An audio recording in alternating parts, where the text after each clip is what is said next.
சின்னஞ்சிறு பிள்ளைகள், ஒரு 5, 6, 7, 8 வயசு உள்ள பிள்ளைகள் விளையாடிட்டு இருக்காங்க. கல்லை வச்சு விளையாடுறான், குச்சி வச்சு விளையாடுறான், இரும்பு வச்சு விளையாடிக்கிட்டே இருக்கும்போது திடீர்னு ஒரு பையன் என்ன பண்ணிட்டான், அவன் கையில் இருக்கக்கூடிய இரும்பு கம்பி, மெலிசா ஏதோ கம்பி இருக்கு, ஆப்போசிட்ல இருக்கிற ஒரு பையனுடைய கண்ணை போய் குத்திட்டான். ஏன் குத்துனா? வேண்டும் என்று குத்தவில்லை, விளையாடிட்டு இருந்தாங்க. விளையாடும் போது கண்ணை போய் குத்திக்கிச்சு. பக்கத்தில் பார்த்து சொல்லுங்க, சிஸ்டர் தெரியாதனமா உங்க முதுகுல இடிச்சுட்டு வந்து உட்காந்துட்டேன், உங்க மேல எனக்கு எந்த வருத்தமும் இல்லை, தெரியாம உட்காந்துட்டேன் சிஸ்டர். பக்கத்தில் பார்த்து கேளுங்க, எத்தனையோ முறை உங்களை பார்த்து நான் மறைச்சிட்டு போயிருக்கேன், வேணும்னு உங்க மேல எனக்கு எந்த காய கசப்பெல்லாம் இல்லை சிஸ்டர், இல்லை பிரதர், அது தெரியாம அப்படி போயிருக்கலாம். அல்லேலூயா. சில நேரங்களில் தெரியாம பல விஷயங்கள் நடந்து விடுகிறது. பையன் கம்பி எடுத்து குத்திட்டான், சரியா ட்ரீட்மெண்ட் பண்ணல போல பாருங்க, அந்த கண்ணு கெட்டு போச்சு. அந்த ஒரு கண்ணு கெட்டு, இன்னொரு கண்ணும் கெட்டு, 2 கண்ணும் போயிருச்சு அந்த பிள்ளைக்கு. சின்ன பிள்ளை, 2 கண்களை இழந்த குருடனாக அவன் மாறிவிட்டான். ஆனா அந்த பிள்ளை பாருங்க, ஜெபம் பண்ற பிள்ளை, கர்த்தரை நம்புற பிள்ளை, கர்த்தரை தேடுற பிள்ளை. அந்த பிள்ளை கர்த்தர்கிட்ட பேசுது, ஆண்டவரே பழுதடைஞ்சிருச்சு, பாதிக்கப்பட்டுடுச்சு, அதே நான் எண்ணி தவிக்க நான் விருப்பப்படலை, என்னை கொண்டு என்ன செய்ய போறீங்க? கர்த்தர் விசேஷித்த ஞானத்தை அந்த பிள்ளை கொடுத்தாராம், அறிவாற்றலை கொடுத்தாராம். அந்த பிள்ளை தான் பின்னாட்களில் கண்கள் தெரியாத குருடர்கள் படிக்கக்கூடிய அந்த சிஸ்டத்தையே கொண்டு வந்த லூயிஸ் பிரெய்லி என்று சொல்லப்படக்கூடிய ஒரு பிள்ளை.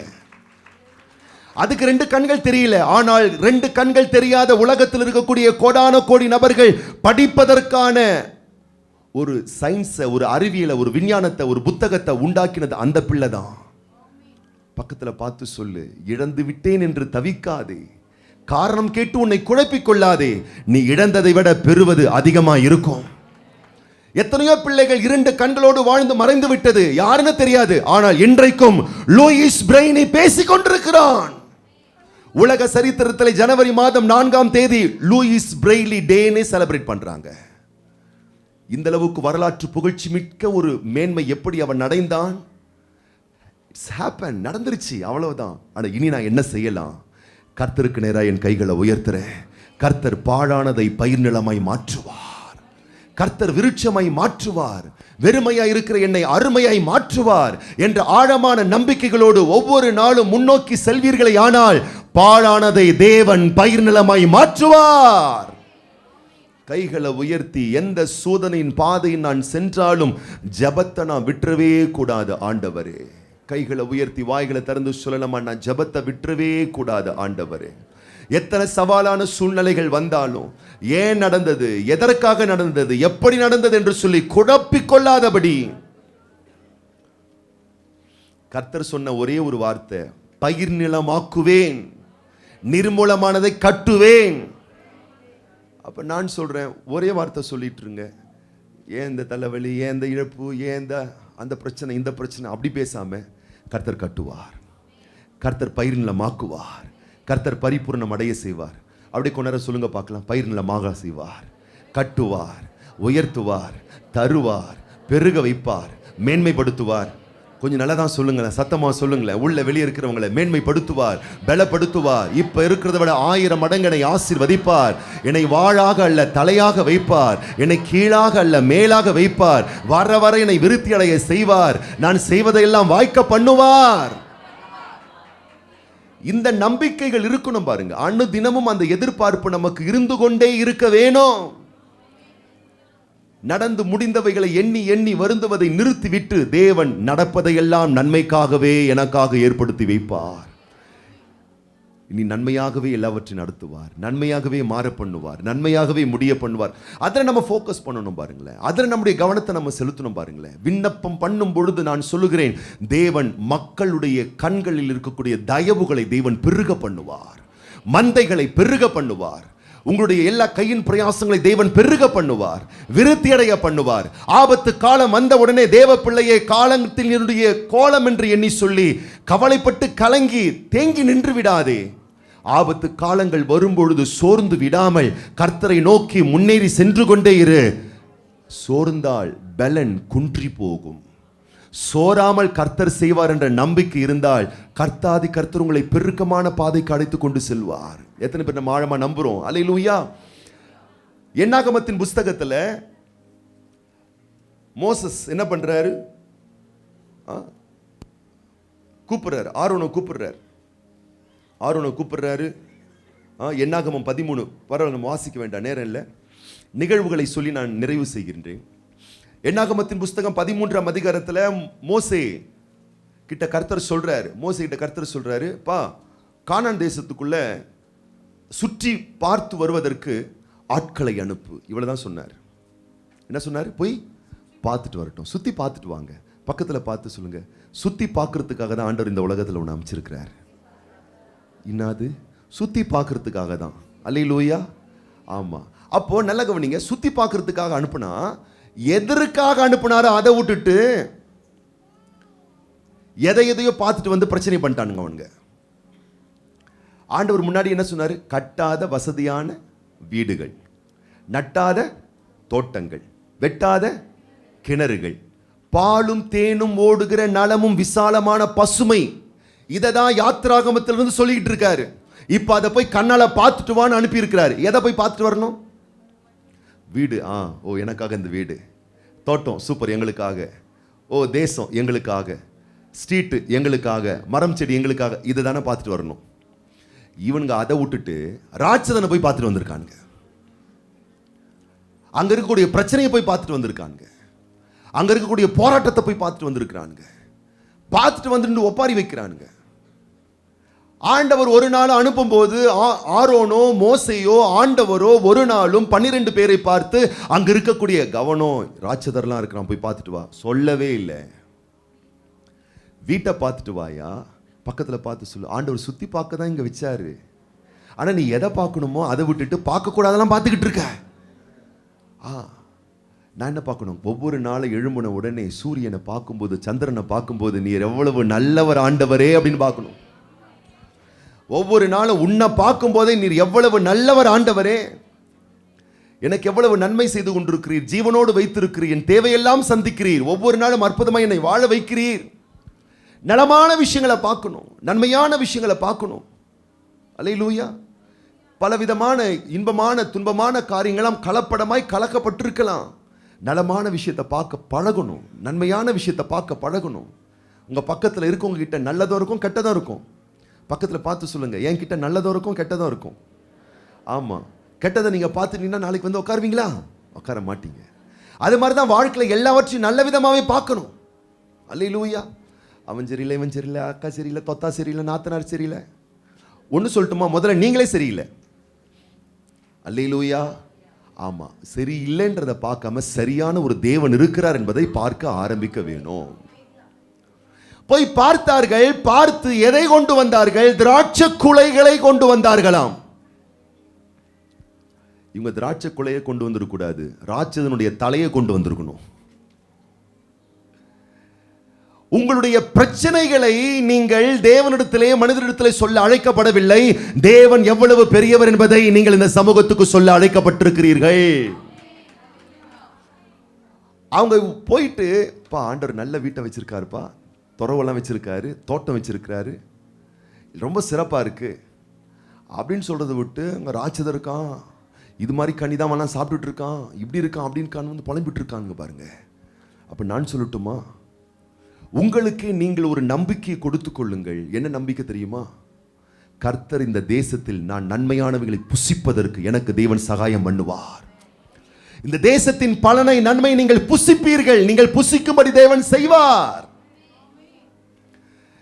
1 சாமுவேலின் புஸ்தகம் 17ஆம் அதிகாரத்தில் சவுல் நடுங்கி கொண்டிருக்கிறான், இஸ்ரவேலர்கள் நடுங்கி கொண்டிருக்கிறார்கள். எப்ப தெரியுமா அவங்களுடைய பயமும் நடுக்கமும் விலகி தைரியம் அடைந்தார்கள்? இந்த தாவீது நேரா கோலியாத் கிட்ட போயிட்டு கோலியாத்தின் தலையை வெட்டி கையில எடுத்தான் பாருங்க. அப்பதான் இஸ்ரவேல் மக்களுக்கே ஒரு பெரிய தைரியம் வந்தது. அப்ப நான் சொல்லட்டுமா? உனக்கு ஒரு மிகப்பெரிய அபார தைரியம் வர வேண்டுமையானால் உன் சத்துருவை பெரிசாய் பேசுவதை நிறுத்து. உன் தேவன் எவ்வளவு பெரியவர் என்பதை உயர்த்து. அப்பதான் உனக்கு தைரியம் வரும், நம்பிக்கை வரும், உற்சாகம் வரும், உத்வேகம் வரும். மகா பெரிய தேவன் நம் தேவனா இருக்கிறாரே. அப்போ சரி, இழப்பு வந்துருச்சு, நெருக்கம் வந்துருச்சு, சரி இப்படி பேசிட்டாங்க, இப்படி பண்ணிட்டாங்க, நடந்துருச்சு, ஓகே. ஆனா கர்த்தர் அதை நன்மையா மாற பண்ண வல்லவரா இருக்கிறாரு. யோசேப்பு ஒரு நாளும் ஒருவருக்கும் ஒரு கெடுதியும் செய்யவில்லை. ஆனா அவனுக்கு தான் எல்லா கெடுதியும் வருது. இருந்த இடத்துலயும் கெடுதி வருது, போற இடத்துலயும் கெடுதி வருது, சிறைக்கும் குழிக்கும் தள்ளப்படுகிறான். ஆனா ஒரு நாளும் தன்னை பகைத்தவர்களையும் பழிவாங்கினவர்களையும் வாதித்தவர்களுக்கும் விரோதமாக அவன் ஒரு நாளும் ஒரு தீங்கும் செய்யவே இல்லை. யோசேப்பே, நீ நன்மைதானே செய்தா, ஏன் உன்னை குழியில் தள்ளினார்கள்? யோசேப்பு கிட்ட நீங்க அதை கேட்டீங்கன்னா என்ன தெரியுமா சொல்வாரு? தெரியல. நம்ம கிட்ட கேட்ட என்ன சொல்வோம்? பொறாம பிடிச்சு பண்ணிட்டாவ, கூட தான் இருந்தாங்க, இப்படி பண்ணிட்டாங்க. கூட பிறந்த அக்கா தான் அப்படி பண்ணிடுச்சு, அண்ணா தான் அப்படி பண்ணிட்டான், தம்பி தான் அப்படி பண்ணிட்டான். நம்ம சொல்லலாம், யோசிப்பு வாய் திறந்து அப்படி சொல்லவே இல்லை. ஒரு நாள் வாய்ப்பு கிடைக்கிறது. யாரெல்லாம் இவனை பழித்தார்களோ, குழியில் தள்ளினார்களோ, வாதித்தார்களோ, வருத்தப்படுத்தினார்களோ அத்தனை பேரையும் வெற்றி செய்யறதுக்கான ஒரு வாய்ப்பு வரும்பொழுது கூட அவன் சொல்லுகிறான், நீங்கள் எனக்கு வெகு தீமை செய்தீர்கள், ஆனால் நான் கர்த்தரை நோக்கி பார்த்தேன், நான் கர்த்தரையே நான் நம்பினேன், கர்த்தரையை ஃபோக்கஸ் பண்ணேன், கர்த்தர் பாழான என் வாழ்க்கையை பயிர் நிலமாக்குவார் என்று நான் நம்பினேன். இந்த நாட்கள்ல நீங்க கண்ணில் பார்க்கிறபடி கர்த்தர் எல்லா வெகு தீமைகளையும் நன்மையாக மாற பண்ணினார். கரங்களை தட்டி ஆண்டவரை மகிமைப்படுத்துங்க பார்க்கலாம். ஏன் நடந்தது தெரியல, ஏன் நடந்துச்சுன்னு தெரியல. வாழ்க்கை பல நேரத்தில் எப்படி இருக்கு? பக்கத்தில் பார்த்து சொல்லுங்க, வாழ்க்கை பல நேரத்தில் எப்படி இருக்கு? குழப்பமா தான் இருக்கு. ஆனாலும் வாழ்றோமே. அல்லேலூயா. குழப்பத்தை பார்க்காதீங்க. அந்த குழப்பத்தின் மத்தியிலும் நம்முடைய வாழ்க்கையை குதூகலமாக்கக்கூடிய தேவாதி தேவனை பாருங்க. அல்லேலூயா. நேற்று ஒரு டிராவல் பண்ணிட்டு ஒரு இடத்துக்கு போறேன், பைக்ல போயிட்டு இருக்கேன். ஒரு தள்ளு வண்டியில ஒரு ஸ்பீக்கர் வச்சிருக்கான். அந்த ஸ்பீக்கர்ல இருந்து சவுண்ட் வருது, நட்டுகையா நட்டுகையா நட்டுகையா நட்டுகையா, அம்புரு அம்புரு அம்புரு அம்புரு அம்புரு அம்புரு. உண்மையை நின்னுட்டேனுங்க. நான் பைக் அப்படி நிறுத்திட்டேன். என்ன சொல்றான் அந்த ஆளு? அது என்னன்னா, நாட்டு கொய்யா பழம் 1 கிலோ 50 ரூபா இல்லையா? ஆனா என்ன சொல்றான்? நட்டுகையா நட்டுகையா நட்டுகையா, கிளம்புறா கிளம்புறா கிளம்புறா. யாரா கிளப்புறான் அவன்? ஆனா பாருங்க, அங்க மக்கள் இப்படி ஒரு கூட்டமா போய் குப்பு குப்புன்னு போய் வாங்குதுங்க. அதுங்க அவன் கிளம்புறான் கூட அதுங்களுக்கு புரிஞ்சிச்சு. நீ கிளம்புறானாச்சும் சொல்லு, கிளம்புறாச்சும் சொல்லு, கிலோ 50 ரூபான்னு தெளிவா புரிஞ்சுக்கிச்சு. புரியுதா உங்களுக்கு? பக்கத்துல பார்த்து சொல்ல. உலகம் அப்படிதான் குழப்பம். கிளம்புறான் கிளம்புறான் கிளம்புறான்னு சொல்லு. பக்கத்துல பார்த்து அதெல்லாம் பார்க்காத, ஜீவனுள்ள இம்மானுவேல் உன்னோடு கூடவே இருக்கிறார். நாட்டு கொய்யா பழம் இருக்கு, கிடைக்காத வாங்கிக்கோ. நன்மையானவைகளை பார்ப்பது. இவனுக்கு போய் ராட்சதனை போய் பார்த்துட்டு வந்துட்டானுங்க. பார்த்துட்டு வந்துட்டு அவனுங்களும் கரைஞ்சி எல்லாரையும் கரை வச்சுட்டாங்க. பக்கத்தில் பார்த்து சொல்ல. அதுக்கு தான் எப்போ பார்த்தாலும் சோஷியல் மீடியாவை பார்த்துட்டு இருக்காதுன்றது. இதை பாரு, வசனத்தை பாரு, வார்த்தையை பாரு, புத்தி தெளிவாகும், கண்கள் பிரகாசம் அடையும், மனது சந்தோஷம் அடையும், நம்பிக்கை மீண்டும் துளிர்வடைய செய்வா. வேத வார்த்தைகள் பாலும் பசும் பொன்னிலும் பொன்னிலும் தேனிலும் தேனிலும் மதுரமானது. இது உன்னை வாழ்விக்க பண்ணும், வளமாக்க பண்ணும், மேன்மையடைய பண்ணும், கனப்படுத்தி ஆஸ்வதித்து முடிசூட்டும், வர்த்திக்க பண்ணும். இதை பார்க்காததுனால பாருங்க, கண்டதை பார்த்துட்டு வந்து பாதிப்புக்குள் ஆக்கி விட்டார்கள். பாதிப்புக்குள் ஆக்குனதுனால என்னாச்சு? ரிசல்ட் என்ன? பார்த்தார்கள், ஆனால் அனுபவிக்காமல் போய்விட்டார்கள். நான் சொல்லட்டுமா? நீ இழந்ததை எண்ணி வருந்தாதே. இனிமேல் நீ அனுபவிக்க போகிறது அபாரமான ஆசீர்வாதங்களாய் அது அமையும். உனக்கு அற்புதமானதை அமையும், ஆச்சரியமானதாய் பயிர் நிலங்களை தேவாதி தேவன் உனக்கு தருவார், நிறைவான நன்மைகளை தருவார். பக்கத்தில் பார்த்து சொல்லுங்க, 90 வயசு பாட்டிக்கு அற்புதத்தை செஞ்சாருன்னா, சந்தோஷத்தை கொடுத்தாருன்னா, ஆமா உனக்கு செய்ய மாட்டாரா? அல்லேலூயா. அந்த பாட்டிக்கு அவரால் செய்ய முடிஞ்சா உனக்கு ஏன் செய்ய மாட்டார்? அதிலும் பெரிதானவர்கள் உனக்கு தேவாதி தேவன் செய்ய வல்லவரா இருக்கிறார். அப்ப வாழ்வில் பல வகையான பாதிப்புகள் நமக்கு வந்து கொண்டேதான் இருக்கும். காரணமே தெரியாது. பழுதடைகிற பாழாய் போகிற சூழ்நிலைகள் வந்து கொண்டுதான் இருக்கும். நல்லா தான் இருக்கும், திடீர்னு கண்ணு பிரச்சனை பண்ணும். நல்லா தான் இருக்கும், திடீர்னு காலு பிரச்சனை பண்ணும். நல்லா தான் இருக்கும், திடீர்னு வயிறு பிரச்சனை பண்ணும். நல்லா தான் இருக்காங்க பிள்ளைங்க, திடீர்னு பிரச்சனை பண்ணுவாங்க. புருஷன் நல்லா தான் இருப்பாரு, திடீர்னு தான் பிரச்சனை பண்ணுவாரு. குடும்பத்தில் இருக்கவங்க நல்லா தான் இருப்பாங்க, திடீர்னு பிரச்சனை பண்ணுவாங்க. ஏன்னே தெரியாது. போட்டு மண்டை போட்டு குழப்பிக்க கூடாது. அந்த நேரத்தில், அந்த நிமிஷத்தில், அந்த க்ஷண பொழுதுல செய்ய வேண்டிய ஒரே ஒரு வேலை, ஒரே ஒரு சமயம், ஒரே ஒரு காரியம் ஏன் நடந்துச்சுன்னு தெரியல. என் பிள்ளைகள் ஷைனி பார்த்தீங்கன்னா பறந்து வளர்க்குறதுக்கு நாங்கள் பட்ட பாடு இருக்கு தெரியுங்களா? 4 புக்கு 4000 புக்கு எழுதலாம். நல்லா இருக்குங்க, திடீர்னு அழுவுங்க. நல்லா இருக்குங்க, திடீர்னு கத்துங்க. அது ஏன் ஆடுதுன்னு தெரியாது, ஏன் கத்துதுன்னு தெரியாது, ஒன்றுமே புரியாது, ஒன்றுமே தெரியாது. ஏன் பண்ண ஒன்றுமே தெரியாது. ஒன்று மட்டும் தெரியும், உடனே தலை மேலே கை வச்சு, வயிற்று மேலே கை வச்சு, உடனே அந்நிய பாஷை பேசி உடனே ஜெபம் பண்ணுறது தான். உடனே சூப்பராயிருங்க, உடனே சரியாயிருங்க, உடனே பக்குவமாயிருங்க, உடனே கரெக்டாயிருங்க. பக்கத்தில் பார்த்து சொல்லு, என்ன பண்ணுறதுன்னு தெரியலையா? ஜெபம் பண்ணு. என்ன நடக்குது போதுன்னு தெரியலையா? ஜெபம் பண்ணு. மந்தையை பெருகுவது பண்ணுவது போல ஆசீர்வாதங்களை தேவன் பெருக பண்ணுவார். நிம்மதியை பெருக பண்ணுவார், சமாதானத்தை பெருக பண்ணுவார், வெற்றியை பெருக பண்ணுவார், வாழ்வை பெருக பண்ணுவார். எனக்கு முன்னாடி 2 அண்ணன்கள் ட்வின் பிரதர் எனக்கு பிறந்து செத்துட்டாங்க. எங்கள் அம்மா ரொம்ப கவலையாக இருந்தாங்களாம். வாழ்க்கையே முடிஞ்சு போச்சு, அவ்வளோதான். இன்னும் அவ்வளோ ஆசை வச்சுட்டாங்க, பிள்ளைங்க அப்படி இருக்கும், ஜம்முன்னு இருக்கும். ஆனால் அவங்க இறக்கிறதுக்கு முன்னாடி ஒன்று சொல்லிட்டு போயிட்டாங்க. அது 2 போச்சுன்னு நான் பட்ட கவலை அதிகமாக இருந்துச்சு. ஆனால் அதை விட பெஸ்ட்டாக ஆண்டவர் உன்னை கொடுத்து என்னை ரொம்ப சந்தோஷம் அடைய வச்சுட்டாரு அப்படின்னு சொல்லிட்டு அவங்க சொன்னதை நான் சொல்கிறேன். பீத்திக்கலாம் நான் சொல்லலை. நான் என்ன சொல்ல வரேன்னா, நான் சொல்கிற நோக்கம் என்னென்னா, இழந்துட்டீங்கன்னா கவலைப்படாதீங்க, சிறந்ததை தேவன் உங்களுக்கு தருவார். பறிபோனது என்று கவலைப்படாதீர்கள், பரிபூர்ணமானது தேவாதி தேவன் உங்களுக்கு நிறைவாக தருவார். பாழானவைகளை தேவன் பயிர் நிலமாக்குவார். அப்போ வாழ்க்கையில் பல வகையான உங்கள் வாழ்வினுடைய லட்சிய கரையை நீங்கள் அடையாதபடி பல தடைகள் வந்துக்கிட்டு தான் இருக்கும். அதை பார்த்துக்கிட்டே இருந்தீங்கன்னா முன்னேறவே முடியாது.